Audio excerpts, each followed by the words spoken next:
Ma'am Connie Raso. Dahil hindi ko rin maunawaan kung ano yung apela niyang sinasabi kaugnay nun na yung Presidential Security Command daw ay under ng AFP.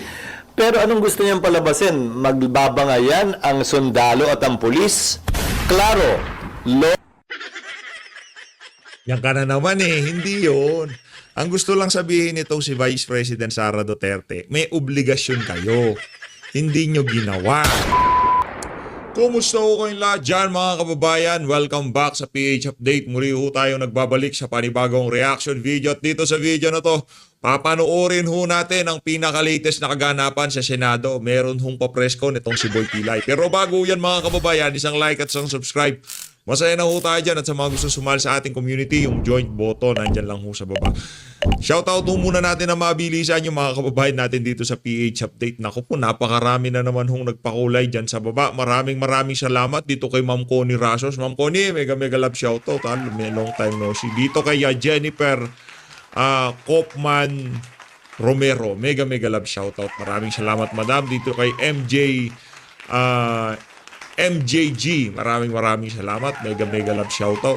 At dito kay Ma'am Connie Rasos. Ma'am Connie, maraming salamat. Dito kay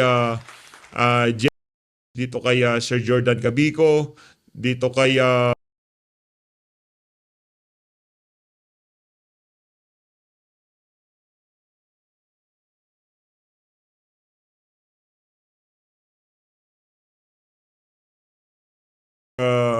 2.0, dito kay Joselito Darvin, maraming salamat. Kay Mama Arizean, thank you ha, maraming salamat to sa pag-support sa page update. Ayun na nga sa mga nagtatanong kung bakit medyo dumalang ang upload natin, inaasikaso. Pero dire-diretso na ho tayo ulit. Ito mga kababayan, panoorin ho natin to. Ganito na ho ngayon, kalalakas ang loob ng mga dorogista sa Pilipinas. Ha? Yaang nakikita nyo ho na yan. Ito.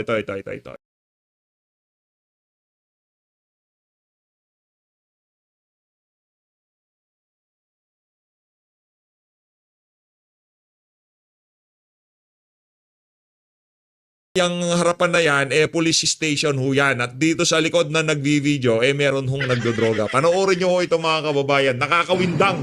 Ibang klase. Ayun o, police station. Oh, police station yan. Police station yan. Police station. Ayun o, police station. Tapos, ito na yung nagdodroga. May nagdodroga dyan. Anak ng tokwa. Yan na ho ngayon mga kababayan ang nangyayari sa ating bansa. Ganyan na ho katalamak ang ipinagbabawal na droga. Kaya naman, kung meron ho kayong mga binatilyo, dalaginding, bantayan nyo ho dahil itong mga drogista na to, kung ano-ano pumapasok sa utak. Ito mga kababayan. Grabe naman yan.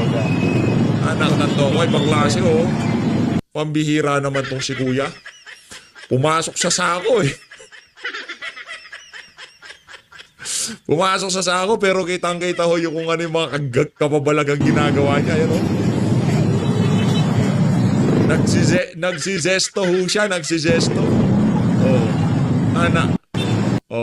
Kita nyo ho yun mga kababayan. Wala na hong ano ngayon. Bakante-bakanting lote. Wala na hong bakante-bakanting bahay. Pag natripan itong mga adik na to, kahit sa tanghaling tapat, sa karsada bumabatak ng ipinagbabawal na droga.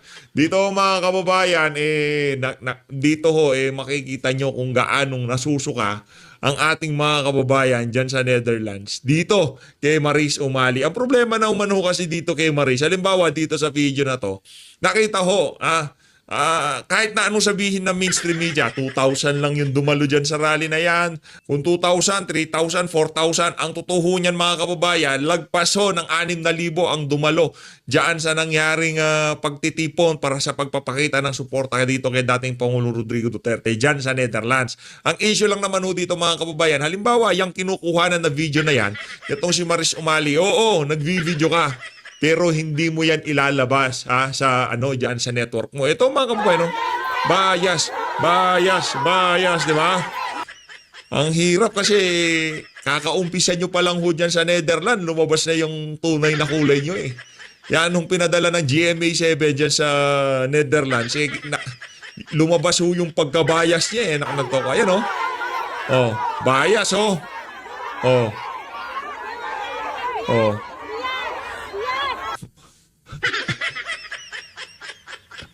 Grabe, no? Ngayon, pagka nakikita ko itong mga mainstream media na to, napakalat-kalat dyan sa detention facility nitong si dating Pangulo Rodrigo Duterte, sinisigawan ho sila ng bias. Hindi ko kasi nila pinapakita yung totoong nangyayari diyan sa ano na yan, diyan sa kulungan ni Tatay Digong. Hindi nila pinapakita kung gaano karami ang araw-araw na dumadag siya para makapagpakita ng suporta dito kay dating Pangulong Rodrigo Duterte. Hindi ho nila pinapakita yung pagmamahal ng ating mga kababayang mga OFW dito kay Tatay Digong. Kasi ganito lang naman ho yan mga kababayan. No? Araw-araw talagang dinadagsa ho yung ano na yan, yung detention facility nitong si Tatay Digong. Ito problema dito kaya nabuisit yung mga kababayan natin na nandyan sa The Hague dito sa ano na to, dito sa mga mainstream media na to. Binibidyohan ho nila yung mga tao. Kita naman binibidyohan ho sila, binibidyohan sila. Maraming interview, maraming kesyo ganito, kesyo ganito. Pero wala hong lumalabas doon sa mga interview, walang lumalabas doon sa mga video footage nitong mga mainstream media na to na kung saan napakaraming taon dumadag siya para makapagpakita ng suporta dito kay dating Pangulong Rodrigo Duterte. Di ba? Wala ko tayong nakikitang footage sa gano'n, yung tipong napakarami yung background. Si Maris Umali pagka nagpapa-interview yan, doon sa walang tao, doon dapat walang tao sa background, yung para hindi makita ng mga kababayan natin dito sa Pilipinas kung gaano karami ang mga sumusuporta kay Tatay Digong dyan sa The Hague. Kasi nung unang panahon, di ba, pagka may media, yung tipong, uy, may media, dito tayo sa likod, para pagka nag-video sila, ma-interview pa tayo dyan, gano'n. Ngayon, iba na ho usapan Ngayon, hinahanap na ho ng ating mga kababayan, mga vlogger. Kasi pagka vlogger, pagka ikaw, in-interview ka niyan, tinanong-tanong ka niyan, sigurado ilalabas niyan sa kanyang YouTube channel o sa kanyang Facebook page. Pero itong mga mainstream media na to, puro ka plastic ginagawa nila. Pa-interview sila dyan sa Netherlands, pero pagka hinanap na yung mga material na yung mga tao in-interview nila, hinanap na kayo nandyan sa Netherlands at nagpapakita ng suporta dito kay dating Pangulong Rodrigo Duterte. Pagka nakita nyo yung mga GMA, ABS na yan, sigawan nyo ho, uwi na kayo. Dahil wala namang serbisyong ibinibigay sa sambay ng Pilipino yung mga media na yan. Kaya the best yung ginawa ng mga kababayan natin na yung kahapon na sigawan yung si Maris Umali. Ito mga kababayan, makibalita na ho tayo dito kay Boy Kilay. Alamin ho natin kung ano na yung mga kaganapan dyan sa Senado. Game! Kung ako ang tatanungin mo, ako mismo hindi ko gagawin yon. Subalit desisyon niya yun. Ika nga. Nabasa ko yung mga interview ni Senate President Enrile noong mga panahong yon. Kaugnay niyan.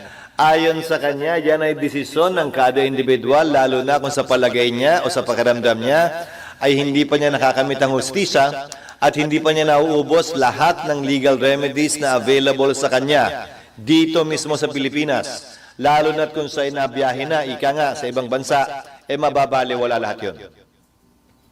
Sinabi po ni Sen. Bato din na he's considering na mas mahabang stay sa Senate. And ang sabi po niya, hindi niya naman daw po siguro siya papalayasin.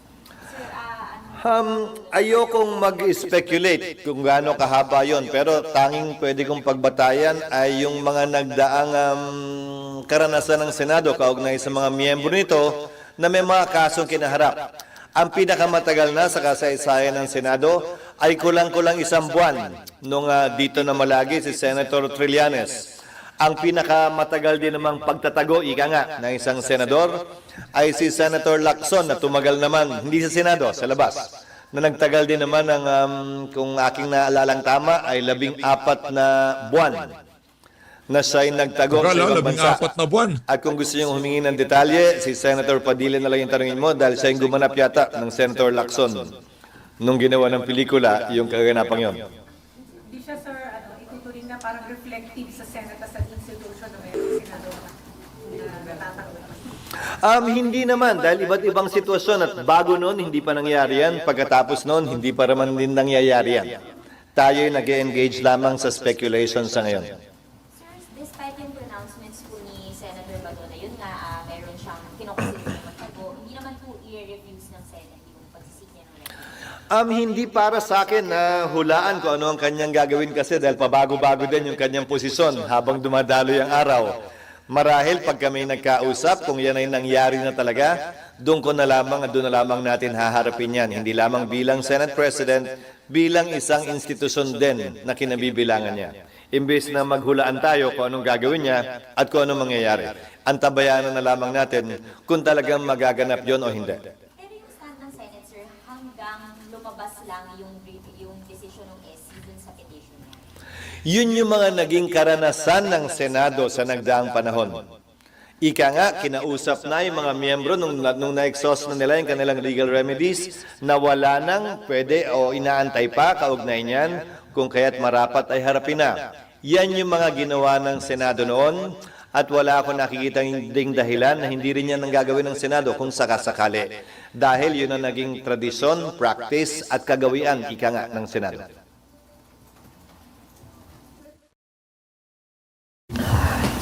Although it's speculative again, what if the decision of SC rules against Senator Bato? Again, that is speculative. At kung lumabas, wala pa namang kasong inihain si Senator Bato kaugnay sa aktual na warrant na iiso laban sa kanya. So ayoko mag-speculate pa tungkol doon. Yung inihain niyang kaso sa ngalan niya at ni Pangulong Duterte, pero mas akma yun sa kaso at nangyari kay Pangulong Duterte at hindi ko sakasakali sa kanya pa yun. Ang pag-usap na ba kayo alarmist spread ng mga misinformation and disinformation sa social media? Yung mga intentional talaga. Well, truthfulness will always be the test. Again, hindi unlimited ang kapangyarihan ng isang taong magsalita, pero hindi rin tayo dapat gumawa ng anumang bagay na magko-constitute ng tinatawag nating prior restraint o isang bagay na maaaring magbigay ng takot para pumigil sa ating mga kababayan na ilahad kung anong nasa sa isip at nasa sa puso nila. Ibahin din natin marahil yung purveyors of fake news talaga. Ano bang ibig sabihin ng news? Balita. Pinapasa mo bilang katotohanan. Tingnan mo na lamang ang iba't ibang bahagi ng pahayagan. Hindi ba merong news, yung headline? Merong opinion, editorial? Kaugnay ng opinion at editorial, walang tama at walang maling opinion. Opinion mo yun, karapatan mong sabihin kung Correct. anong opinion at nasa sa isip mo. Hindi, bawal. Bawal maglabas ng feelings. Bawal maglabas ng opinion sa mga congressman dahil pag nagkataon nasaktan mo ang kanilang damdamin, fake news ka na. Maipapatawag ho kayo. O yarin lamang sinasabi mo yan. Ayaw nyo ho ba magkandak ng separadong inquiry in aid of legislation dyan sa Senado para magkaroon talaga ng guhit sa gitna ika nga kung ano ang fake news at kung ano yung pagbibigay ng opinion o reaksyon o saloobin sa mga kaganapan sa ating bansa. Ang problema ho kasi kagaya lamang nung nitong si Ma'am Crescent, di ba? Meron daw. Naknanto ko, napakalinaw daw. Kaya Sumulat sa akin, sumulat din kay chairperson ng komite, Senator Amy Marcos, nung naipinukol ni Senator Marcos. Kung maalala nyo, ito ay bugso na naging desisyon ng Korte Suprema noong mga nagdaang panahon kaugnay sa EO 464 na pinasa ni dating Pangulong Arroyo. Tutol ako na iakyat sa Korte Suprema yon dahil ayoko mabigyan sana ng pagkakataon ng Korte Suprema na magbaba ng masamang desisyon. Pero pinagpilit yan ng mga kasamahan ko noon. At ang resulta nga, kinatigan ng Korte Suprema at naging parte ng batas natin na legal ang executive privilege kaugnay sa anumang pagdinig ng Senado man o ng Kamara. Pero ang posisyon ko kaugnay ng executive privilege, hindi ito pwedeng gamitin bilang isang blanket privilege. Ito'y pwedeng i-invoke lamang kapag ang tanong will tend to involve or include executive privilege. Hindi yan rason para hindi dumalo o mag-attend ng pagdinig. If I remember correctly, the Executive Secretary, in behalf of the President, Sir, kinausap niyo po si Senator Marcos regarding that letter? hindi na, inalam ko na lamang sa pamamagitan ng kanyang legislative staff kung natanggap na nga ba niya yung liham na yon. At natanggap nga niya, kaya nga nung in-invoke ni Secretary Boying Remulla yon, ay hindi naman nilabanan o nakipagdebate pa si Senator Marcos kaugnay nung pag-invoke na yon. Sir, patanong lang po ito. Patanong lang pala, hindi. Hindi po, ito po, phone-in question from kay Mayan po, Los Baños. May umuugong daw po na pinakiusapan daw ni SP Cheese, si Senator Amy, na wag na ituloy yung hearing ng Thursday about ICC. Hindi totoo yun. Confirm lang daw po kung totoo. Hindi totoo yun. Ayoko na sana magkomentaryo sa chismis, pero sige na. Dahil absent si Mean. Hindi kami nagkausap, kaugnay niyan. Sa katunayan, winelcome nga ng palasyo yung pagdinig, hindi ba? Bilang pagkakataon para maipaliwanag nila yung kanilang posisyon at mailabas ang ilang mga paglilinaw, kabilang na ang mga sumusunod. Halimbawa, na walang kasong isinampa laban kay Pangulong Duterte dito sa Pilipinas, na yung warrant of arrest ay pinakita at hindi totoong walang kopya ng warrant. Bagaman hindi yan required ng rules of court, ginawa pa rin dahil sa kahilingan ng nasasakdal o ng inaresto. Pero sir, agree kayo doon, sir, na-cover talaga na executive privilege yung supposedly information. Alin doon? Kasi, Which one? So yung conversation between the president and cabinet members regarding the arrest of the former president. Nagkaroon nga ba ng conversation? Medyo naguluhan ako doon sa napakinggan ko. Ewan ko kung naliwanagan kayo doon. Dahil yung mga interview na sumunod noon, nagkaroon ng pag-uusap, pero yung sa hearing, ang sabi, walang pag-uusap. Ang pag-uusap lang daw ay kaugnay doon sa joke. Chismis daw. Doon sa chismis. So, anong aagrihan ko doon? Kung nag-usap lang sila tungkol sa chismis, anong kailangan o dapat sabihin doon? Pero doon sa hearing, naging forthright ba sila? I mean, naibigay ba yung detalye na naliwanagan ba kayo o nalabuan din doon sa legality or illegality ng arrest? Pinresenta yung warrant. Merong warrant of arrest. Ang posisyon ng pamahalaan ay bagaman yung bansa ay hindi covered, yung mga individual na may warrant of arrest ay covered. Bagaman hindi tayo bahagi ng ICC, sumunod tayo sa hiniling ng Interpol at gaya ng sinabi ko kanina, at wala daw kasong isinampa dito. Tulad ng binanggit ko sa inyo nung una. Iba siguro ang sitwasyon kung may kaso dito, dinidinig ng husgado sa Pilipinas, tapos dinala natin sa ibang bansa yung akusado dito para husgahan siya ng dayuhan at hindi ng kapwa natin Pilipino. Pero walang kasong pending dito eh. So okay lang yon para sa'yo? Kung walang kasong pending dito, ano na yon, rason na yon para ipadala ang ating mga kababayan sa ibang bansa para doon litisin. Ganun ho ba yung lohika ng sinasabi nyo, Mr. Kilay? By contrast, tingnan mo naman yung kaso ni Congressman Teves. Andito yung kaso. Hinihikayat natin ang Timor-Leste na dalhin dito yung akusado para harapin niya yung kaso dito sa Pilipinas sa harap ng mga Pilipinong hukom. Yun ang pagkakaiba marahil ng dalawang yon. Sa kaso ni Congressman At sa ngayon, Teves, wala pa naman yata ang pangalawang hearing na ini-schedule. So tila naging sapat yung unang pagdinig at wala namang matinding pangailangan para sa isa pang pagdinig kaagad-agad. Sir, sabi po ni Sen Aimee, she plans to hold another hearing. Parang ang kailangan lang daw po makahanap ng mga international law experts which nahihirapan na po manap ng resource person. Nasa sa kanya yun. May buong laya si Senator Marcos magpatawag ng isa pang hearing at kumuha din ng resource person. Ang problema mo ay may kaso na kasing pending. So, syempre, anumang resource person na kunin mo, abogado, international law expert na kunin mo, meron ng posisyon na kakatigan, pabor man o kontra sa naganap o nangyari. Yun lang sa executive privilege na yun. So, how was it, worded, sir? I mean, paano siya in-impart sa inyo yung request for executive privilege? They simply cited the Supreme Court decision that held executive privilege to be validly invoked by the executive branch.